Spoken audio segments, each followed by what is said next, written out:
கிறிஸ்துவுக்குள் மிகவும் பிரியமான தெய்வ பிள்ளைகளை, பரலோகமன்னா நிகழ்ச்சியின் மூலம் உங்களை சந்திப்பதில் என் இருதயம் கர்த்தருக்குள் மிகுந்த மகிழ்ச்சி அடைகிறது.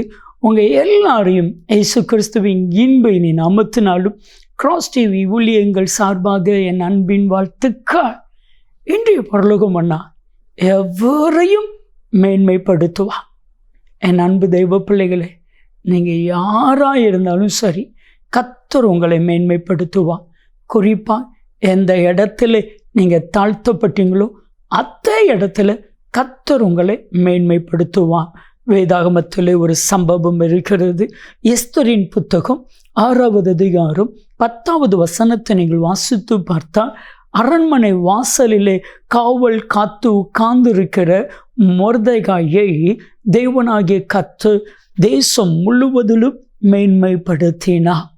அதே எஸ்தரின் புத்தகம் 9வது அதிகாரம் 4ஆம் வசனத்தில் மொர்தெகாய் அரண்மனையிலே பெரியவனாயிருந்தான். ஒரு நாள் மொர்தெகாய் அரண்மனையின் வாசலிலே உட்கார்ந்திருந்தான். ஆனால் கர்த்தர் மேன்மைப்படுத்தினதின் நிமித்தமாக எஸ்தர் 9:4 அரண்மனையிலே பெரியவனாயிருந்தான். உங்களையும் கர்த்தர் மேன்மைப்படுத்துவா. கிறிஸ்துவுக்குள் மிகவும் பிரியமானவர்களே, 2 வகையில் மனிதர்கள் மேன்மைப்படுத்தப்படுகிறார்கள். ஒன்று மனிதர்கள் மூலமாக, இன்னொன்று சர்வ வல்லமையில் தேவனாகிய கர்த்தர் மூலமாக. நல்லா புரிந்து கொள்ளுங்க, ஒரு மனிதன் உங்களை மேன்மைப்படுத்தினால் அதே மனிதன் உங்களை தாழ்த்துவான், அதே மனிதன் உங்களை நாசமாக்கி விடுவான். ஆனால் தேவன் ஒரு மனிதனை மேன்மைப்படுத்துவாரே ஆனால் எந்த மனுஷனாலையும் தடுக்க முடியாது. எந்த சக்தியாலையும் எந்த பிசாசின் கிரியையாலையும் அந்த மனிதனுடைய மேன்மையை தடுக்க முடியாது. உதாரணமாக, மனிதன் ஒரு மனிதனை மேன்மைப்படுத்தி அதே மனிதனை கொலை செய்த சம்பவம் வேதாகமத்தில் இருக்கிறது. நீங்கள் வாசித்து பாருங்கள்.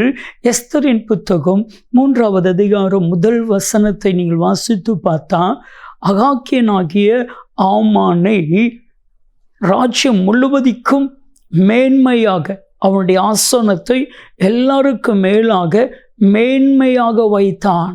பிரபுக்களுக்கு மேலாக அவனை உயர்த்தினான்.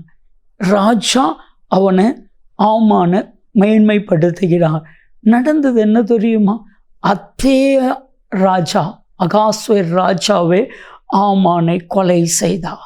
எஸ்தரின் புத்தகம் 7வது அதிகாரம் கடைசி வசனத்தை நீங்கள் வாசித்து பார்த்தால், மொர்தெகாய்க்கு ஆயத்தமாக்கப்பட்ட அந்த தூக்கு மரத்தில் ஆமானையே தூக்கி போட்டார்கள். ராஜாவின் உக்கிரகம் தணிந்தது. என் அன்பு தெய்வ பிள்ளைகளே, பைபிளில் ஆண்டவரை குறித்து என்ன சொல்லி இருக்கிறது தெரியுமா?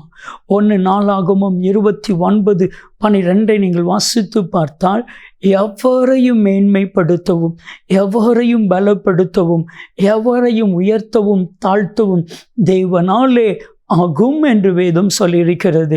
உங்களை பார்த்து ஆண்டவர் சொல்கிறான், நான் உன்னை மேன்மைப்படுத்துவேன். எங்கே மேன்மைப்படுத்துவேன்? எந்த இடத்துல தாழ்த்தப்பட்டீர்களோ அதே இடத்துல கர்த்தர் உங்களை மேன்மைப்படுத்துவா. லூக்கா 1 அதிகாரம் 52வது வசனத்தை நீங்கள் வாசித்து பார்த்தா, பெருமை உள்ளவர்களை ஆசனத்திலிருந்து தள்ளி தாழ்மை உள்ளவர்களை உயர்த்துவேன் என்று கர்த்தராகிய தேவன் சொல்லியிருக்கிறார். ஆண்டவர்கிட்ட சொல்லுங்க, ஆண்டவரே என்னை நீங்கள் மேன்மைப்படுத்துங்க. மனுஷன் மேன்மைப்படுத்தினான்னா இன்னைக்கு மேன்மைப்படுத்துவான், நாளைக்கு தாழ்த்துவான். ஆனால் நீங்கள் ஒரு மனிதனை மேன்மைப்படுத்தினா யாரும் அந்த மனுஷனை தாழ்த்த முடியாது. ஆண்டவரிடத்தில் ஜெபிக்கலாமா? அன்பின் பரலோக பிதாவே, எவரையும் மேன்மைப்படுத்துகிற தேவன் நீ. யார் யாரெல்லாம் உண்மையாக ஜெபிக்கிறார்களோ அத்தனை பேரையும் மேன்மைப்படுத்தும்.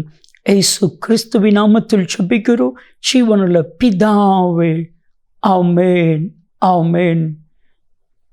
கர்த்தர் உங்களை மேன்மைப்படுத்துவார். நன்மையும் கிருபையும் ஆசீர்வாதங்களும் நிச்சயமாக உங்களை தொடரும்.